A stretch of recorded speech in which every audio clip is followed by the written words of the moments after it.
ভিডিওর শুরুতেই সবাইকে জানাই হ্যাপি নিউ ইয়ার। 2026 খুব ভালো কাটুক সবার। আজ বৃহস্পতিবার আর আজকে আমার পুজো করতে বসতে অনেকটা দেরি হয়ে গেছে। এখন প্রায় 12:15 মতো বাজে। সকাল থেকে সমস্ত ঘরের কাজ সেরে স্নান করে এখন পুজো করতে বসছি। আজকে বৃহস্পতিবার, অনেকটাই দেরি হবে পুজো করতে করতে, আর দেরি কিন্তু হয়েওছে। প্রায় 3:30 মতো বেঁচে গেছে আজকে পুজো করতে করতে। সব ঠাকুরকে স্নান করিয়ে আসনের কাপড় পাল্টিয়ে নতুন কাপড় পেতে দিয়েছি। মা লক্ষ্মীকে আর গণেশ ঠাকুরকে নতুন শীতের পোশাক পরিয়ে দিয়েছি। বেশ কয়েক সপ্তাহ আমি মা লক্ষ্মীর শাড়ি বা ঘাগরা বানাতে পারছি না। কালকে আমাদের কাছাকাছি মার্কেটে গেছিলাম মা লক্ষ্মী আর গণেশ ঠাকুরের জন্য শীতের পোশাক কিনতে। তখন ভাবলাম আমি মা কালী ঠাকুরের জন্যও নিয়ে নেব। তো মা কালী ঠাকুরের জন্য পঞ্চু নিয়েছি, আর পঞ্চুটা নিয়ে এসেছি আমি ছোট, তাই আর পরানো গেল না। এবার যেদিনকার যাব একটা বড় সাইজের পঞ্চু নিয়ে আসবো। জানো তো, মনটাই খারাপ হয়ে গেল। ঠাকুরের জন্য নিয়ে আসলাম ড্রেসটা, আর ঠাকুরেরই হলো না। মা লক্ষ্মীকে স্নান করিয়ে আর শীতের পোশাক পরিয়ে দিয়েছি।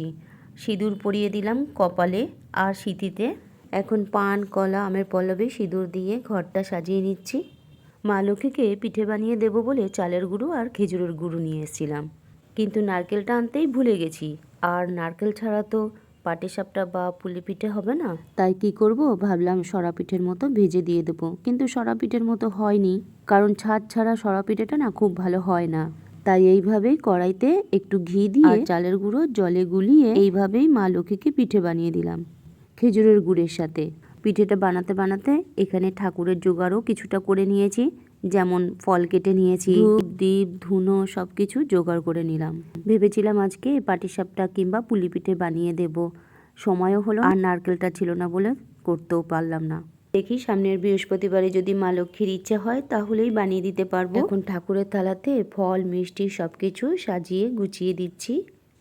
পিঠেগুলো হয়ে গেছে, আর ওপর থেকে খেজুরের গুড় দিয়ে দিলাম। নতুন খেজুরের গুড় ঠাকুরকে নিবেদন না করে কি খেতে পারি আমরা?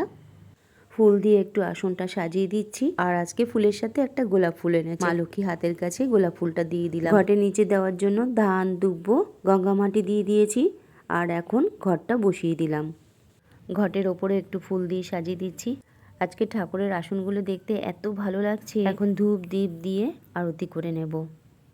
আজকে সারাদিন পুজো করতে করতেই কেটে গেল মোটামুটি। একে তো বৃহস্পতিবার, তার মধ্যে বছরের প্রথম দিন, একটু ভালো করে তো পুজো দিতেই হবে ঘরে, তাই না বলো? আর এইভাবেই যেন ঠাকুরের সেবা সারা জীবন করে যেতে পারি, ঠাকুরের কাছে এটাই প্রার্থনা করি সব সময়ের জন্যই।